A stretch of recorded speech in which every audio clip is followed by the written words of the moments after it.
Well, most times these stories write themselves. You know, things start off and you think they're gonna be one thing, but a lot of times they end up being another. When the last opportunity you get for somebody to do a story on you to say the spotlight is growing dim on Clark, you think it's kind of over. Not at all. Turn it up down here, man. Underestimated and still I made it. In the book of hard knocks, I'm highly educated. Nobody told me looked over, but still dedicated. Played in the league for 13, I ain't gotta be favorite. 2 Super Bowls, Honolulu, I stood with the greatest. The thing is this, if never rich, I'm good with my neighbors. DB precision, television, ain't asked for no favors. Numbers don't lie, neither do pictures, just look in the papers. No backing down or turning back, part 2 of the movie. Never the biggest, but it takes more than 2 just to move me. Ain't gotta like what I'm saying, just watch me go to work and tackle all of these topics right here on Face First. This is a special Face First for me. This is my second artist, right? Word. But my second artist, but the first time I've gotten to sit down with somebody from my hometown. Obviously, everybody knows you here as Bmike, but your name is actually Brandan Odums. Yeah. You know, but we're gonna call you Bmike. Yeah, that's cool. But you know, for the rest of the show, man, and we're sitting in Studio B now, but this isn't the first place that started to make you famous. You've had Project B, you've had Exhibit B, but tell us a little bit about young Bmike. Yeah, man. One, I'm happy to be here. Thank you for having me on the show. You know, being from New Orleans is a special place, as you know. This city is magical. It creates magic. And I think young version of me was absorbing that. You know what I mean? I was always interested in art, creating. And my peers, my friends, my teachers always would tell me, like, you're going to be an artist. As young as first grade, they would see me drawing and coloring. I was like, oh, you're going to be an artist. And, you know, as a kid, you like affirmation. So you're like, yeah, okay, I'm good at this and I'm going to be an artist. And so I carried that all throughout grade school. Like, yep, I'm going to be an artist. I'm going to be an artist. I had no idea what that meant. Right. But I just knew that when it came to picking a job, some people said police, some people said doctor, some people said lawyer, football player. I said, I'm going to be an artist. And it wasn't until I got into like middle school, high school that I started to like really seek out art classes and understand the structure of being a good artist. So yeah, that's kind of the initial stages of the journey. But when I got into high school, I went to this space called NOCA, New Orleans Center of Creative Arts, which is the space all the great That place, I'm gonna tell you what, man, that place almost seemed like a mythical place to me because anybody that you knew that went there, it was like they were removed from the life we knew them from. Yeah. You know what I'm saying? I thought it was dang near, man, a cult that they put y'all in, a cult for kids with special talents, like Hogwarts. We would go half a day. So I went to Edna Carr in the day, and then the next half a day I would go to NOCA, and it was like only a few of us. So it did kind of have that vibe where people were like, you just disappeared for it. But yeah, and all our classmates, they're all doing great things. Trombone Shorty, John Baptiste, Christian Scott, like these are all friends of mine and they're doing amazing things. But that's what that space was, all these talented young people. But I went there for visual arts and my experience there taught me how to be a good artist. But I never saw examples of what an adult Black male artist did or examples of success. And so for me, when I started thinking about my future, art was not a part of it. I didn't see like, oh, I'm a be a professional artist because I had no idea what that looked like at the time. I didn't have Instagram to see these examples or YouTube to pull up things. And so I went to school for filmmaking and I thought that was going to be the rest of my life. And I did that for a long time, for 8 years. And I found my way back into art because of graffiti. Katrina happened. It was 8 years after Katrina. And there was a lot of abandoned and displaced spaces around the city. And those spaces were breathing spots for graffiti. It was like you go in these spaces. I was location scouting for music videos, and I would walk in deep into these abandoned warehouses and just see graffiti everywhere, these dope pieces. And I was just fascinated, like, man, who did that? Why did they do that? How did they do it? And imitation is the highest form of flattery. So I started going back there with spray paint, trying to do the stuff myself. And were you trying to do it for the videos or you were trying to do it for the art, the actual art of doing the graffiti? It was just fascination, like trying to see, like just really being dumbfounded by the process. Because there was 2 things I interpreted from my structured learning of art that I thought was a rule that had to be followed. One, you're a good artist if you're showing your work, if you're selling your work, and people knew who you were. Okay. when I saw graffiti and street art, none of those rules applied at that moment. It was like, I didn't know who did it. They clearly couldn't sell it. And there was no way for people to see it outside of those who were going to venture deep into these spaces. And so that alone was attractive to me, to just explore for the sheer purpose of creating. So I once again fell in love with just painting. It wasn't the pressure of, is this going to sell, or is anybody going to like this? It was just like, yo, I'm having fun and no one's going to see this. Like I was deep in this space in the Ninth Ward in this Florida housing projects. Yeah. There was no reason for anyone to be back there. And I was going back there every day, just painting, just falling in love with art again. And then what happened was images of those pieces started to circulate. Yeah. And then I was nervous at first because I'm like, oh man, I'm gonna get in trouble. Like somebody knows I'm back here legally painting. But there was a different response from the community. And it was a response that was sort of like intrigued and curious and appreciative of the work. I've always been a fan of history. I've always been a fan of Black history specifically. And so I was just painting people I love. You know, I love Dr. King. I love Malcolm X. I was just painting portraits of them. But when you see a photo of a painting of Malcolm X in an abandoned housing project, immediately people are like, oh, there's this message. It's a political message. Different feel for right. it. Different feel to it. And I was like, I'm not giving a political message. I'm just trying to paint. But then I started to understand as things grew, why I wanted to paint, you know what I mean? And that's kind of the short journey of how I got here. Yeah, and so when you're doing that and you're painting in the Florida projects and you say it was a different response to it, were there people who joined in, or were there artists who did other things in there to kind of continue to build on what you started? Yeah, so I think initially, I wasn't the first one. Like I was saying, I wasn't the first one to go in these spaces. So there was a community of graffiti writers that were going into those spaces. My community was filmmakers and videographers, and we were going into those spaces. Gotcha. I think once I started to create the type of work that I was creating, the only thing I did was shift the audience. Because at the time, and even today kind of, graffiti culture is, the main audience is graffiti culture. You know what I mean? It's like an internal conversation for the same community. What I did differently was I realized New Orleans was in the middle of a moment that was about displacement. It was about home. It was about people longing to return back home. And so I seen those spaces, an abandoned housing project, as a space that was a conversation for those who longed to come home. And so I wanted to communicate to those individuals. I wanted to paint things that they would appreciate. I wasn't interested in painting things that the graffiti community would appreciate. And so when I made that shift, I think the community started to be drawn into it, and that then drew in other artists that didn't call themselves graffiti writers, but they just wanted to create as well. And so there was this underground current of art that took place in this space. And it was beautiful. So the one thing that I'm learning, and you know, we walked around here before, you keep saying graffiti writers. When I think of it as graffiti artists. And so what's the difference in between those terms? That's a whole course in a school somewhere that somebody should start. I think there's layers to it, right? Okay. And I'm probably not the best. I will open this up by saying that I am not a graffiti writer. Okay. And I say that because of my respect for the graffiti community. I was a product of it in a lot of ways by seeing and being observant and being proximate to it, by trying to connect with those who are part of the graffiti community. But I think the main difference is graffiti has this rich history of being, using the graffiti can, using spray paint to communicate in spaces where you're not heard. So we think about the early days of hip hop, where spray paint was a part of that, graffiti was a part of that. That's what it was about. It was about young people declaring who they were, their identity in the midst of a space that didn't quite ask for it.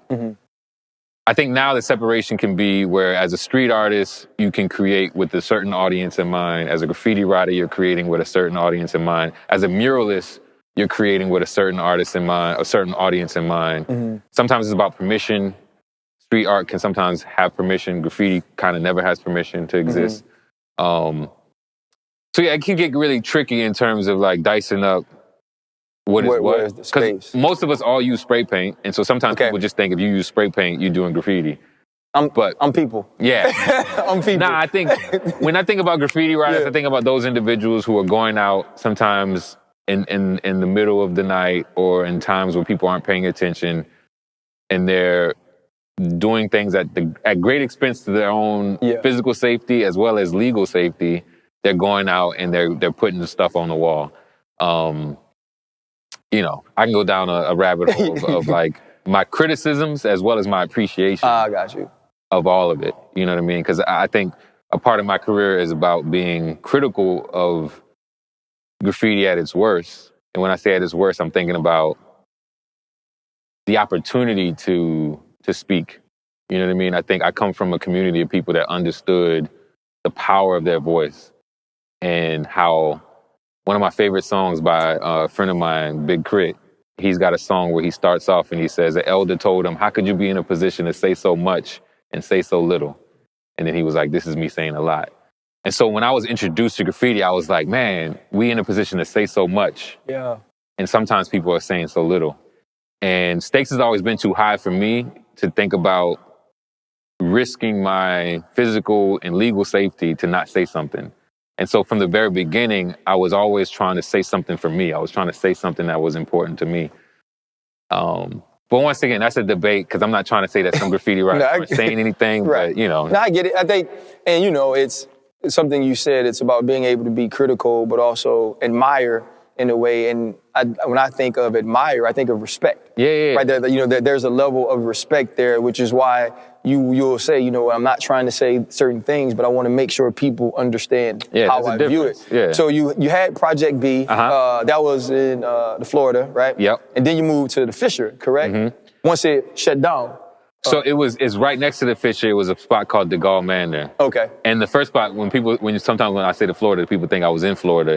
I wasn't in Florida. It was the Florida Housing Project. Yep. You know that, I know that, but some people might not know that. But DeGaulle Manor was what that space was called on the West Bank in Algiers. And so close to our home. People who don't grow up here don't realize, I think, how we saw projects, right? It's different, you know.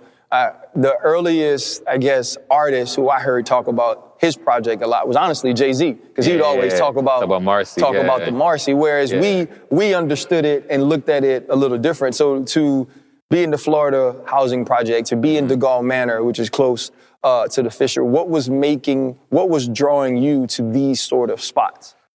Unfortunately, it was how neglected they were in that moment. You know, this is after Katrina. The city was moving forward in a way that the city was telling the world, like, we're back. Come on down. Let the good times roll. Yet these spaces were reminders that we weren't back, that all of us weren't back. Because you go into the Florida Housing Project and you're like, there was 80 units there that were completely empty. Who lived there? Where are they now? And the common story was they couldn't come back. They were displaced and couldn't come back. Same with DeGaulle Manor. It was like 360 units. No one's there. And so for me, my connection to this space, or my questions to these spaces were, this is reminding us that we're not all back. You know, you said Florida, you know, I was kind of coming in on something in the projects that was already there. Graffiti writers were already there, but that wasn't the same thing for Exhibit B. No. I think, so what happened was, Project B, there was no idea of what it was going to become. It all happened in real time. It was like, oh, other artists are responding. Oh, people from the community are responding. Oh, teachers are bringing students. Oh, and it was just like this whole thing that, like, learning through observation in real time. Even for me as an artist, it was just like one of the best real life lessons that can take place. It's like, oh, this is how people can respond to art. Or, oh, this is how I can respond to people responding to art. So by the time Exhibit B happened, there was a little bit more intention, because as we were threatened to be shut down from Project B, as the city began to find out what was happening and they were gradually shutting it down, there was like this Hail Mary attempt to pitch an idea. It was like, yo, what if we invite the public? What if y'all allow us to have this space for a moment of time? And you say you pitched that to the city? Yeah, so to Housing Authority of New Orleans, which was the organization that ran that housing project. And they just didn't have the imagination. They was like, nah, it's a liability. This cannot happen. So fresh with that idea, not trying to implement it somewhere else, but I just fell in love with painting in those spaces. I just fell in love with those moments of just the struggle it required to find a space to paint, and then laying out my stuff, looking for a wall. It was like an adventure mixed with art, mixed with real time, just sensory overload. You know what I mean? It's like there's a breeze coming in, there's sounds from a distance, so I just fell in love with that whole process. But also more than anything, I fell in love with the ephemeral nature of it all. Like, I remember being in high school and a friend of mine said he had this epiphany and he was like, oh, I know why we want to paint, why we want to do art, because we want our work to last forever. Right. And that just made me be intimidated because I was like, well, what do I create that deserves to last forever? I was looking at every painting like, does this deserve to last forever? Or does this deserve to last forever? So painting in those abandoned spaces, it couldn't last forever. You know, these walls, is like, even if I painted something that I thought was the most amazing thing ever, I knew for a fact that it couldn't last forever. You said say the word again, ephemeral. Ephemeral nature. Is that how you came up with ephemeral eternal? Yeah, that's exactly how I came up with it, because it was just like, I knew what made me want to do art again was that I wasn't overthinking or overanalyzing what it meant to do art. It was just about responding in the moment, which is why it was called B, which is why it's called Project B, Exhibit B. It was Studio B. It's about what it means to be in that moment. So anyway, I fell in love with doing that. And so when it came down for going into the Gaulle Manor, I was just loving that experience. And then the owners of that space walked in on me one day. And it was one of those moments where I couldn't run, I couldn't hide. I had to just confront them. And what I noticed is that they were curious. They were like, are you the one doing all these paintings? And actually it was sports that built the bridge, because I had painted a portrait of Muhammad Ali and I painted a portrait of Michael Jordan. And this older white guy who I think he couldn't directly see the value in, because I was painting a portrait of Maria Baraka, one of the most amazing Black poets. He couldn't find a connection with that, because that's what I was painting at the time. Right. But he said, are you the one who did this Muhammad Ali? Did you do this Michael Jordan? Yeah. And at first I was like, I don't know what you're talking about. Then he was like, well, if you did, we're about to rebuild this space and I would love to invite you to come and do some paintings. And I was like, oh, he's not mad. He's kind of interested.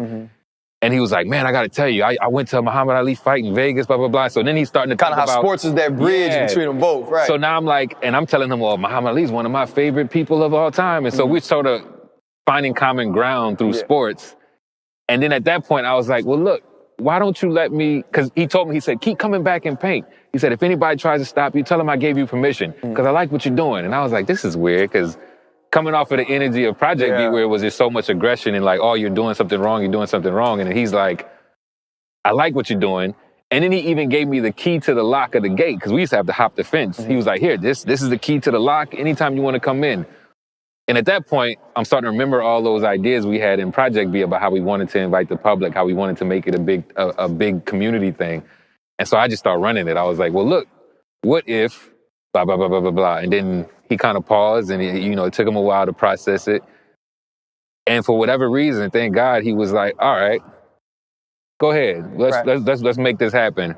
And that's what led to what began to be Exhibit B. Right. And so you thought to yourself, you could do it for the community. Yeah. That locally people would love to see this. And I think the message in it is some spots and some places in New Orleans are back. Some places are thriving because we need to make money as a city.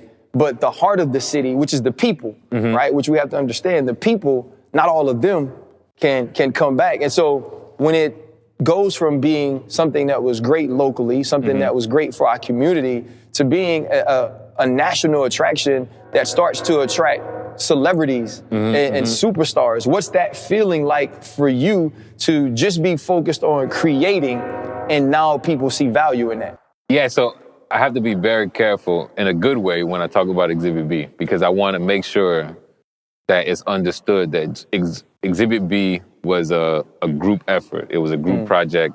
It was myself as well as 35 other artists, which then grew to even more artists that we would invite people in real time, as well as a group of organizers that helped make that had the vision and foresight to challenge me to not just think about it as an art expression, but as a thing that had to be responsive and equitable to the community around it. So it was a beautiful collaboration and group community of art that came together. But yeah, initially it was I had 3 goals with Exhibit B from the very beginning. I wanted to connect 3 different groups of people. I wanted to connect the street art and graffiti community that is sometimes frowned upon when it comes to creation in public spaces. I wanted to connect the developer of that space, because at the time I had more hopeful outcome of what could happen. And I wanted to connect the community, those who lived in the surrounding areas. Because I felt like oftentimes these 3 people are never on the same page, Right. they're often at odds with each other. And I had this very kumbaya-ish perspective that maybe I can put us all at the table and maybe we can come to some sort of solution about what we all want.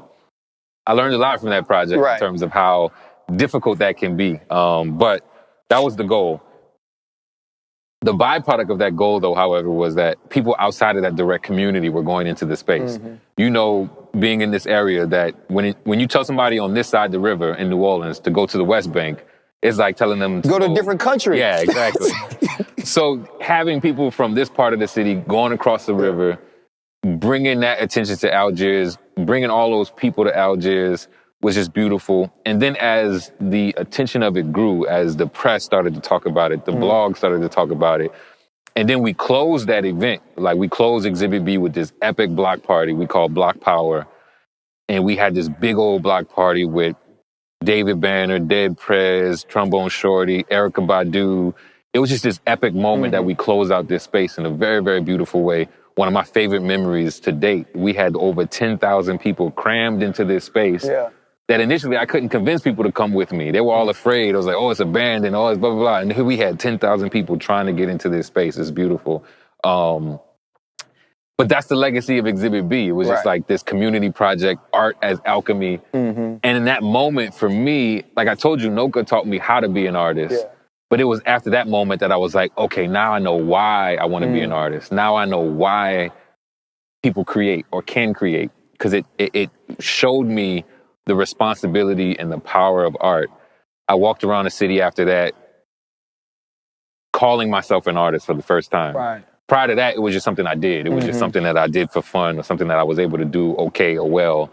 But after that moment, I was like, I'm an artist. I walked in rooms feeling like, yes, I'm an artist. So that changed a lot for me.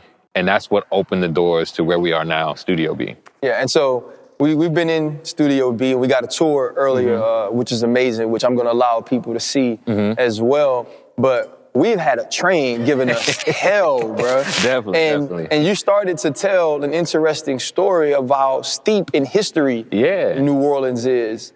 New Orleans is a place where you could throw a rock and you'll hit like a historic site or something. You know, it's an old city. It's one of the oldest cities in this country. And so that train is important because literally directly across the street from where we're standing, there's a placard, and it talks about how Homer Plessy boarded that train strategically. Homer Plessy was a very, very light-skinned black man, and they wanted to challenge the laws that said black people had to sit in a certain cart and white people had to sit in the better cart. And they wanted to challenge it to show how arbitrary that was. So Homer Plessy, a man who you couldn't tell was black from the surface, sat in the white cart and then announced to everybody that he was black. And then they tried to put him in the black cart. He was like, no, I refuse. And then they kicked him off the train. That led to then a court case, because this was all strategic. That led to a court case called Plessy versus Ferguson, which led to the legalization of segregation. That led to the phrase separate but equal. And so that train track, or that is historic because that's literally right where that all occurred. And so when we think about Black history, when we think about like what we try to do within this space, we understand that our feet, literally where we're standing right now, is connected to a site that is so important in the history of us in this country. And I use that as a metaphor to talk about like how we're still connected to all of these things. Like, people look at this sometimes, we see these black and white images of Dr. King, or these black and white images of Fannie Lou Hamer or Paul Robeson, and we just assume that this was thousands of years ago, not realizing that this is still so connected. I'm good friends with Malcolm X's daughter, and this is like, she talks about him as if you would talk about your father, your grandfather, you know what I mean? And it's like, we're not that far removed from these moments, and it kind of helps us understand how great and how far we've gone, but also the challenge that we still have and the responsibility we still have. So, yeah. Do you look at yourself as an activist as well? Because the art you create, the stories you tell about African Americans and their journey throughout this country, throughout history, could obviously be seen as activism, and also you attract people who live that life and consider themselves activists. Do you look at your art as activism or yourself as an activist? I think that art has a certain responsibility when it comes to the space of activism. One, I think the idea of calling myself an activist, I always challenge that because I felt like to be an activist is it's just to call yourself and your community valuable enough to defend it. And I don't feel like that requires or should require a title. Okay. That's just natural. You know what I mean? And this is something the mentor told me. He said, if somebody push your moms down the stairs, you're going to respond. You're going to do something. That doesn't make you special. That just makes you an empathetic human being that understands that you have value, she has value, your community has value. And so the idea that to find that value and find yourself valuable enough to defend yourself from those who don't find value in you is just a part of, it should be as natural. It shouldn't require a superhero cape. You know what I mean? It's like, this is what we all supposed to do. So in that front, I always I'm like, I don't want to call myself an activist in a way that alleviates responsibilities from other people. They was like, well, I'm not an activist, so I ain't gonna do nothing about that. It's like, nah, do you find yourself valuable enough to defend yourself from those who don't? Yes, okay, then you gotta do something. And so, but that's the semantics. So I guess on the surface, it could be seen as activism. But I do think that when it comes to art, there's a responsibility because I understand in the same way as entertainment or sports, we understand that oftentimes we're in positions to go places that people who look like us don't get to go. I understand that my art is sometimes, or let's put it this way, culture is often the first things we let in the door of spaces and people who we don't know or aren't comfortable with. So before you go and talk to a person from that culture, that community, you'll let their food in, you'll let their music in, you'll let their literature in, you'll let their art in. Yeah, sometimes the appropriation that we see. Right. And so I understand that for me, my art is sometimes able to go places that people aren't ready for me to be there. They'll accept what I create before they would physically let me come into the door and talk. And so with that is responsibility. With that is an idea of that could be seen as activism, because it is this idea that says, okay, the value that the work can bring in is able to be translated into action, you know. So, but in the same way we see when we think about athletes, when we think about what is the role beyond the direct action of what you do well, what else is your responsibility? And some might argue and say, well, my responsibility is just to do the thing that I do well. To do sports. Right. And then some might say, no, my responsibility, since I'm being allowed to be let into the door, since I'm being welcomed into people's living rooms, then I also have a responsibility to take people with me. One of my mentors used to tell me, he said, when I walk in a room, my race walks in with me. And he used to use that as a way to kind of create a sense of a standard. He said, I have to show people, because I know when they see me, they don't just see me, but they see all of us. Right. I think too, though, when you look at the type of art you do, the way your art has grown, there becomes an expectation of you, right? The same way if when I'm on TV and we're talking about George Floyd, even though I do sports, and when I approach it a certain way, there's now an expectation on my life. There's now an expectation that every time that situation happens, that you would be the voice, that this is the way I behave. Does that ever get heavy for you? Because I feel like when there's All-Star Weekend or something, I can see that guys flock here to be here. You've done things with Nike. You've now made this commercially successful. Do you feel some sort of a responsibility to remember the roots of, you said, the why that you started?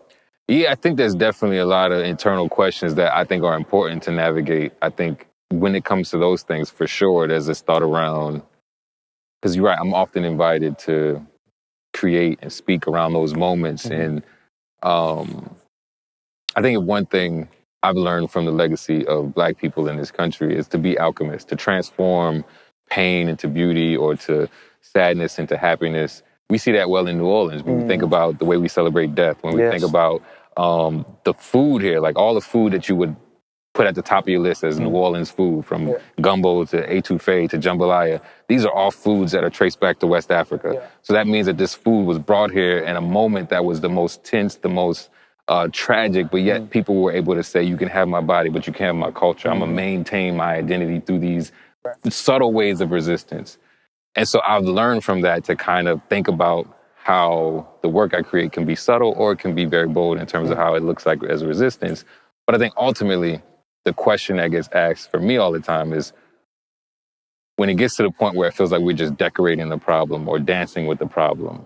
When you start Project B, you move to Exhibit B, and now we're in Studio B. You know, I think you can, like, all of those things play on words, right? It's Bmike, but B is spelled differently, right? You know, and so there's all of these different things that I think people will look at and say, okay, what truly makes Brandan Odom? Yeah, so I like to correct that and say, well, the B, I never meant for it to be like, I know like it looks like it's a play on my name, but the whole thing was about, the biggest critique I got from the beginning when it was way back to Project B was like, why are you wasting your time? No one's going to see this. You're wasting your paint, you're wasting your time. And so time has always been a big part of this, like, you know, this navigation of time. And my response to it was like, it's all about the present. Like right now in this moment, I'm learning so much, I'm gaining so much, I'm enjoying this so much. So it's about being in this moment, being in the present. And that's why we called it Project B, because it was like, you know what, this might not last. You might not see this past today. It definitely didn't exist yesterday. But right now, while you're here, there's a level of value and appreciation you can pull from it. And the same concept just continued with Exhibit B. We knew it wasn't going to last. We knew we had an expiration date. With Studio B initially, we knew we had an expiration date. So it's always about being in this moment. And so that's where the BE comes from. It's like what Common said. And also, B is such a beautiful word, especially the colloquial use of the word B.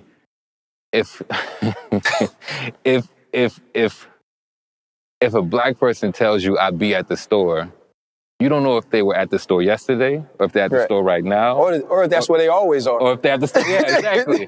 And so the use of the word be, to me, has always been like just a very beautiful word because I feel like it exists in all time. Like to be is timeless. So the phrase be in the Studio B, Project B, Exhibit B was always about like time. And so, but to answer your question, we're in the process now of completely trying to not separate, but just pull myself out of the dynamic of the B series. So it maintains this idea about what the last, since 2013, I don't even know how many years that's been, but what, almost 10 years, what the last 10 years have taught me and taught everyone who's been a part of this, and how we can extract those lessons into something that is permanent, I guess. And that's where we started the nonprofit. That's where the idea of making sure that we can continue to do this work that is not hinged upon what I'm physically creating, but we're able to pass it on. So that's where we are. Well, we appreciate you being, right? We hope you continue to be. But as of now, y'all be open. So we appreciate you, man. You're an amazing guest. Thank you, fam. Yes, sir, man. I appreciate the opportunity. And it's always good to share. It's good to finally have this conversation. Absolutely. And appreciate the support over the years. Like you bringing people by and you coming by. That's part of the reasons why we're still here, is that people continue to support and uplift this space. So definitely appreciate that. We appreciate you, Doc. Definitely. All right, man, we're done. Underestimated and still I made it. In the book of hard knocks, I'm highly educated. Nobody chose me, looked over, but still dedicated. Played in the league for 13, I ain't gotta be favorite. 2 Super Bowls, Honolulu, I stood with the greatest. The thing is this, that never rich, I'm good with my neighbors. DB precision, television, ain't asked for no favors. Numbers don't lie, neither do pictures, just look in the papers. No backing down or turning back, part 2 of the movie. Never the biggest, but it takes more than 2 just to move me. Ain't gotta like what I'm saying, just watch me go to work and tackle all of these topics right here on Face First.